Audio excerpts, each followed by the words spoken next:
प्रभु यीशु मसीह के मधुर और मीठे नाम में आज दिनांक 15 मार्च दिन मंगलवार को हम आप सब अपन के श्रोताओं का स्वागत करते हैं। आज के दिन के लिए जो वचन है वो लिया गया है रोमियो की पत्री उसका 14 अध्याय उसका 4 पद। वचन इस प्रकार से कहता है, तू कौन है जो दूसरे के सेवक पर दोष लगाता है? उसका स्थिर रहना या गिर जाना उसके स्वामी ही से संबंधित रखता है, वरन वह स्थिर ही कर दिया जाएगा क्योंकि प्रभु उसे स्थिर रख सकता है। प्रभु में मेरे प्रिय लोगों, हमें यहोवा यहाँ चेतावनी देता है कि हम कौन होते हैं जो न्याय कर सकते हैं, क्योंकि अगर परमेश्वर किसी को स्थिर रखता है तो वो उसे स्थिर रखेगा, क्योंकि प्रभु हमारा जो है वो दयालु परमेश्वर है, वो क्षमा करने के योग्य है, वो हमें और आपको स्थिर रखेगा। मनुष्य हमें कहीं गिरा नहीं सकता या फिर हम किसी को दोषी नहीं ठहरा सकते। एक छोटी सी घटना जो मुझे याद आ रही है, एक बार एक विश्वासी ने अपनी एक पत्रिका में एक पादरी साहब के विषय में बहुत सारी गलत बातों को प्रकाशित किया। उस व्यक्ति ने उस पत्रिका में कड़ी निंदा की कि किस प्रकार से पादरी साहब उपवास के दिनों में ठीक से अपने जीवन का पालन नहीं कर रहे थे, और बहुत सारी रिपोर्ट को उन्होंने उसके पादरी साहब के विषय में लिखा। चूंकि ये जो घटना थी, इस घटना के विषय में पादरी साहब को पहले ही से बहुत शोक हुआ, बहुत पछतावा हुआ, और प्रभु के सामने घुटने टेक के उन्होंने इस बात की क्षमा प्राप्ति कर ली थी। लेकिन जब ये चूंकि पत्रिका छापी गई, पत्रिका से कई लोगों ने इस चीज को पढ़ा, तब अचानक ये पत्रिका उस पादरी के भी पास पहुंची, और उस पादरी ने जब इस चीज को पढ़ा, जो कि सच था, लेकिन उस पादरी ने परमेश्वर के सामने, जो कि दयालु है, अपने सारे पापों को माना, परमेश्वर ने माफ कर दिया।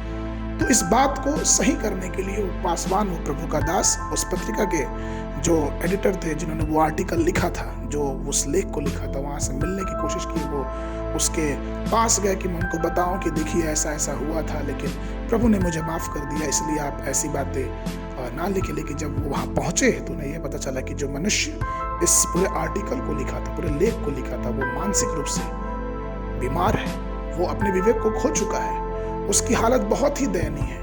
कहने का तात्पर्य है प्रियो, रोमियो की पत्री उसका 14 अध्याय उसके 4 पद वचन कहता है, तू कौन है जो दूसरे के सेवक पर दोष लगाता है? उसका स्थिर रहना या गिर जाना उसके स्वामी ही से संबंध रखता है, वरन वह स्थिर ही कर दिया जाएगा क्योंकि प्रभु उसे स्थिर रख सकता है। नीति वचन की पुस्तक में सुलेमान कहता है कि अगर धर्मी मनुष्य 7 बार गिरे फिर भी वो जीवित रहेगा, क्योंकि हम जिस युग में रहते हैं उसमें परमेश्वर अपने अनुग्रह को दिखाता है। ठीक उसी प्रकार से पहला कुरिन्थियों की पत्री में पौलुस 4 अध्याय 5वें पद में कहता है, सो जब तक प्रभु ना आए समय से पहले किसी बात का न्याय ना करो, वही तो अंधकार की छिपी बातों को ज्योति में दिखाएगा, मानो की मोतियों को प्रकट करेगा।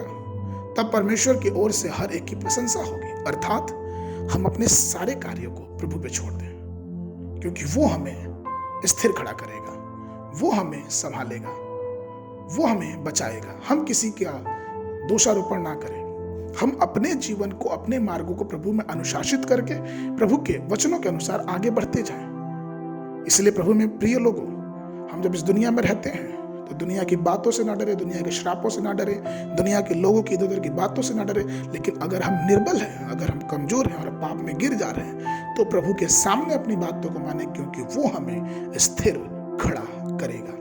आज के मनन के लिए जो पद है वो लिया गया है पहला पतरस की पत्री उसका 1 अध्याय 5वां पद, जो तुम्हारे लिए स्वर्ग में रखी है, जिनकी रक्षा परमेश्वर की सामर्थ से विश्वास के द्वारा उस उद्धार के लिए जो आने वाले समय में प्रकट होने वाली है की जाती है। बाइबल पढ़ने का जो लेख है सुबह के समय व्यवस्था विवरण की पुस्तक उसका 26-27 अध्याय, संध्या के समय मरकुस सुसमाचार उसका 14 अध्याय 27 से लेके 53 पद तक। परमेश्वर आप सबको आशीष देवे।